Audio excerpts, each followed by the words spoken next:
Some stories never really end. They linger in the dark, buried under half-truths, broken memories, and secrets people would rather die with than ever confess. This is the story of Esme Fox, a journalist, a mother, and a woman who had already lived through her own personal nightmare before she even pressed record on her first true crime podcast. Years before she stepped behind a microphone, Esme's life was shattered in seconds. Her son, her heart, Zachary, a sweet, bright, funny boy, was a victim of a hit and run. He lost his leg.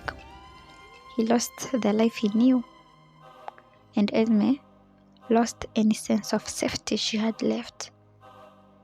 The driver was never found. No witnesses, no confession. Just a mother staring at a hospital bed, wondering why the world gets to keep its monsters. Esme stepped away from the media company she had worked at for years. She decided to build something new, something meaningful, a podcast. A podcast dedicated to exposing hidden truths and giving victims a voice. Her work gave her purpose, but pain? Pain never truly leaves. It just hides better, or rather, you know how to survive while still there. Her first case was of a woman called Simone, a woman convicted a decade earlier for the murder of her husband. On paper, the case is clean, open and close. A violent outburst, a mentally unstable woman, a tragic but open and shut story.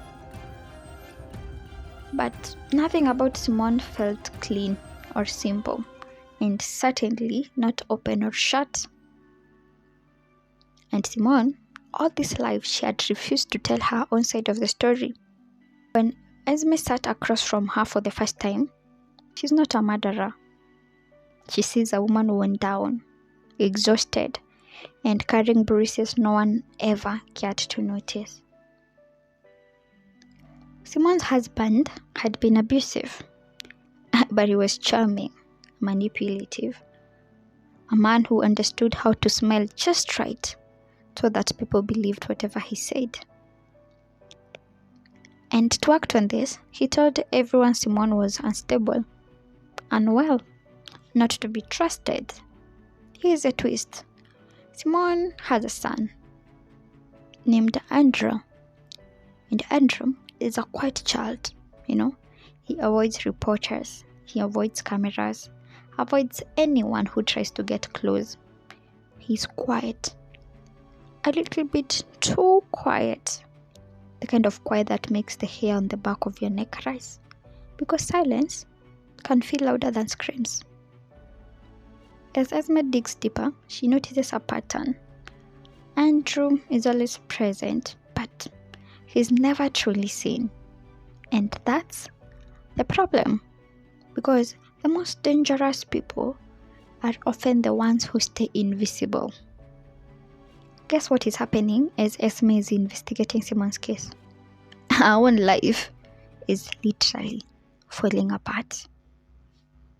Her sister, Michelle, her confidant, her support system, the one person she thought she could trust unconditionally, is attacked and left for dead. She's found alone, barely breathing, and rushed into intensive care. In the days that follow, Esme sits by her bedside, broken and terrified, waiting for Michelle to wake up.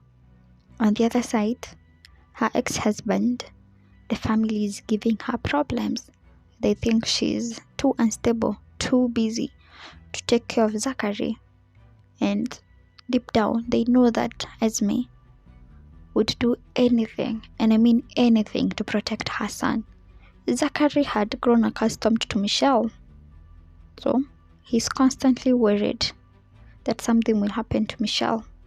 So Esme is trying to navigate and balance her podcast, her sister, Zachary, and the in-laws that just can't leave her alone. After a long while, Michelle wakes up. It was not what Esme expected, because she tells Esme a truth that cuts deeper than any life. A truth that she had betrayed her in dark ways, in ways that Esme could not bring her mind to accept. And then she dies. Loss on top of loss, betrayal yet over heartbreak, and still Esme presses on. Strong woman. And then another revelation. Esme just cannot seem to get a break in this case. A revelation that shatters her world completely. Remember the driver who hit Zachary? Who destroyed her life? Who vanished without consequences? Who made Zachary lose his leg? It is someone closer to her. Someone that she could never have guessed in a million years. Someone who is constantly making her feel guilty for that accident. Someone she loved.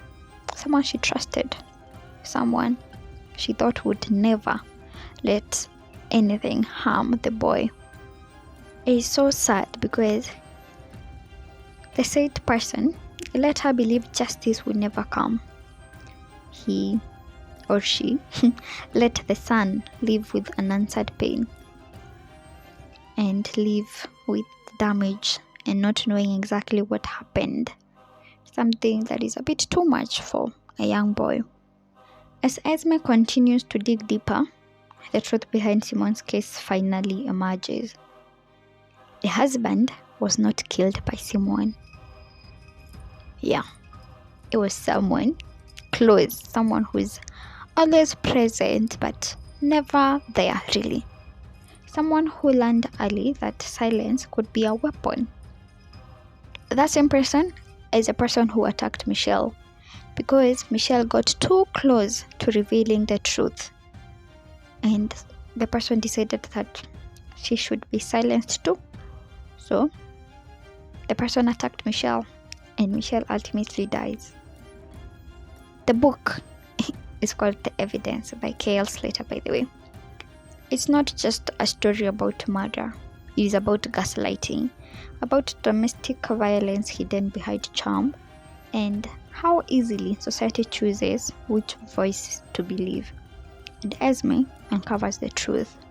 Simone is finally freed, and silence is broken. But for Esme, not every wound heals. Some betrayals stay with you. Some truths change you forever. In a world built on evidence, sometimes the most dangerous lies are the ones we choose not to question. Now, this book is another unputdownable for me. It was thrilling, it was disturbing. I had some sad moments. I had some moments where I was so mad at Esme and I just wanted her to quit and do something else. But somehow, every decision she made led to the ending of this wonderful thriller book. This one will have you thinking about it long after you finish, wondering whether you could have made a different decision or Esme did what was right. Thank you, Daddy Darlings, for hanging out with me today. I hope this review was helpful. Please, if you've not read it, let me know if it's a book you're willing to read. If you'd like me to give you more tea on the book, like a mini summary, and you've read the book, tell me your thoughts. What do you think? Would you read the book again? Would you recommend it? And who was your favorite character in the book? Goodbye. Like, comment, and subscribe. And I'll see you next time. Until then, stay fabulous.